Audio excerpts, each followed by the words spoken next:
She's tired. Even though she walks with a fast pace and a smile on her face, with every step she takes, her spirit breaks. And it's too late to gather all the pieces and complete this broken soul, because everything that contributes to her being whole has begun slipping through the cracks.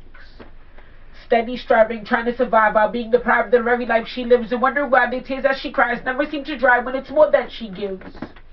She gives more than is ever really needed, winning the battles that come her way, but in the war she stands defeated, and she doesn't blame it on the fact that all her life she was mistreated. She keeps on fighting. With the pen as a weapon of choice, she keeps on writing and reciting her work for all to hear, and never fearing that anything will interfere, because no one can break the bond between her and her thoughts on paper. See, no one can save her. She knows the behavior of those who believe that they are greater, but sooner or later she agrees to disagree. She's wounded. Another casualty for her team when everything seems to be okay, but not today. You see, today another loved one has passed away. Another friend has gone astray, and she still can't seem to find her way on this journey. Where is the turning point? She's been turning in the wrong directions in the search of protection from this pain, because when the sun shines, it also rains on her parade. She's stuck in the same stage she started in, living broken-hearted and starving for a better understanding, no, demanding for a better interpretation of the situation she calls life.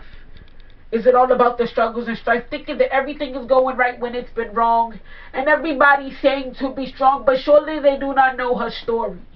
They refuse to put their feet inside her shoes while continuing to judge her every move, calling her weak, but she's just bruised and feeling you. See, no one could save her. She desires a life where all the cards are dealt in her favor, and she's no longer controlled by her anger, but sooner or later she agrees to disagree. She's incomplete, completely defeated, knowing that she's been cheated out of life and living, and like I said before, it's more that she's leaving, but it doesn't matter, and it never did. Because to her father, she was never his, and so he's not the one to blame for her heartache and her pain. You see, she was just born this way. She stores her anger behind twisted jokes, and she hopes that soon someone will discover and uncover her story, but that's just a dream. She tries to remember that nothing is really as bad as it seems, but she can't lead herself to believe that life can get any worse. She's too proud to admit that it hurts, but you can see it in her eyes. Her eyes that only tell the truth even when her lips are telling lies, by smiling to disguise the way she really feels inside. See, no one can save her. She looks in the mirror only to see a stranger all along walking in the direction of danger, but sooner or later she agrees to disagree. Never lie.